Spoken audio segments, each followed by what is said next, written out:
Bismillahirrahmanirrahim. Assalamualaikum warahmatullahi wabarakatuh. Perkenalkan, nama saya Muhammad Ramdhani, NPM 100417065, dari bawah bimbingan Profesor Dr. Nandang Sambas, SHM Hum, dengan judul skripsi Perlindungan Hukum Terhadap Korban Kasus Eksploitasi Seksual dan Perdagangan Anak melalui media online, ditinjau dari Undang-Undang Nomor 35 Tahun 2014 tentang Perlindungan Anak, Junto Undang-Undang Informasi dan Transaksi Elektronik.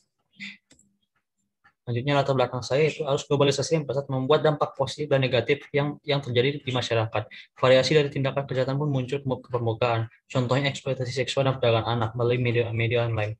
Media online yang awalnya dijadikan tempat bagi masyarakat untuk mengeksplor lebih luas tentang jagat maya, justru masuk ke periode sekarang condong mengalami penurunan. Hal ini disebabkan karena tidak seutuhnya masyarakat mengerti tentang fungsi dan guna dari media online tersebut. Eksploitasi seksual dan perdagangan anak sendiri bukan menjadi kasus yang baru di Indonesia, karena sudah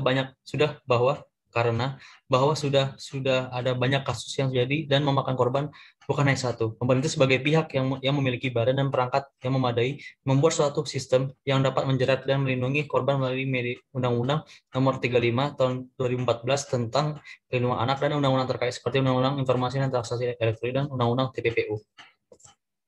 Berikutnya, identifikasi masalah saya adalah bagaimana bentuk perlindungan hukum dan hak asasi manusia terhadap anak sebagai korban perdagangan anak dan eksploitasi seksual ditinjau dari Undang-Undang Nomor 35 Tahun 2014 tentang Perlindungan Anak, Junto Undang-Undang Informasi dan Transaksi Elektronik.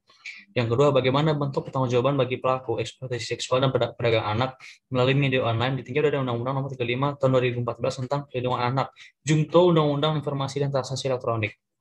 Selanjutnya, hasil penelitian dan pembahasan saya dikutip dari laman KPI Jawa Barat bahwa terdapat dari kasus yang saya kutip dari tahun 2018 hingga tahun 2020, terbanyak dari kasus eksploitasi seksual sendiri terbanyak pada tahun 2018 hingga mencapai 80 kasus, 2019 mencapai 75 kasus, tahun 2020 mencapai 25 kasus.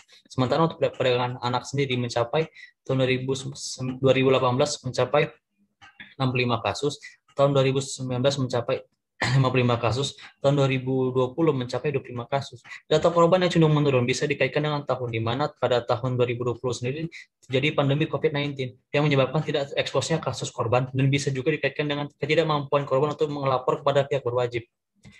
Selanjutnya, hasil penelitian saya itu undang-undang terkait dengan permasalahannya itu Undang-Undang 35 tahun 2014 dikaitkan karena ada menyangkutkan tentang perlindungan dari korban.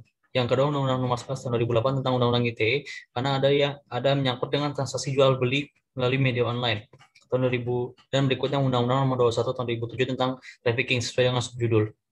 Berikutnya, penulis berpandangan pada pengertian teori HAM menurut Profesor Jinli dan Hafid Abbas mengatakan bahwa hak asasi manusia berarti membicarakan dimensi tentang kehidupan manusia. Hak asasi manusia ada bukan disebabkan oleh masyarakat dan bukan dari kebaikan negara, melainkan atas dasar martabat sebagai manusia yang patut merupakan makhluk ciptaan Tuhan Yang Maha Esa dan patut memperoleh apresiasi secara positif, serta berpandangan pada peraturan undang-undang perlindungan anak dan undang-undang ITE dan undang-undang trafficking yang dapat mengaitkan permasalahan tersebut dengan beberapa isi pasal yang terdapat di dalam 3 undang-undang tersebut. Namun pada penegakannya masih banyak terdapat ketidakadilan yang didapat oleh korban. Untuk pertanggungjawaban pelaku pun terbilang dalam kategori pidana penjara rendah. Padahal pelaku dapat dikenakan paling lama itu hukuman maksimal sebagaimana diatur Undang-Undang Perlindungan Anak, Undang-Undang ITE dan Undang-Undang Trafficking. Pada kenyataannya, kebanyakan dari putusan hakim hanya berkisar pada kurungan penjara 3 tahun sampai 6 tahun masa pidana penjara yang diterima oleh pelaku. Maka dari itu, penulis beranggapan bahwa bentuk dari perlindungan HAM untuk korban dapat dinilai keadilan yang diterima langsung oleh korban, dan itu bentuk dari pertanggungjawaban pelaku dan masa tahanan serta denda yang dijatuhkan oleh hakim, dan juga sebagai pertanggungjawaban bagi pelaku yang belum maksimal diakibatkan tidak diterapkannya fungsi undang-undang sebagaimana mestinya, yang harusnya pelaku dapat dijerat dengan hukuman maksimal sebagai contoh dan refleksi diri dari masyarakat bahwa untuk tidak berperilaku sama seperti pelaku sebelumnya, dan harus bisa berpandangan positif terhadap bahwa undang-undang tersebut berfungsi dan akan terus menjadi sarana bagi masyarakat untuk mereka yang mencari dan yang namanya keadilan. Kesimpulan saya yaitu satu, bentuk bentuk perlindungan HAM bagi korban menurut Pasal 59 yaitu penanganan cepat termasuk dalam pendampingan dan rehabilitasi secara fisik, psikis dan sosial serta pencegahan penyakit dan gangguan kesehatan lainnya, pendampingan psikososial pada saat pengobatan serta pemulihan, kemudian pemberian bantuan sosial bagi anak yang berasal dari keluarga tidak mampu dan pemberian perlindungan dan pendampingan pada setiap proses peradilan serta menurut pasal 64 pemberian advokasi sosial, pemberian kehidupan pribadi, pemberian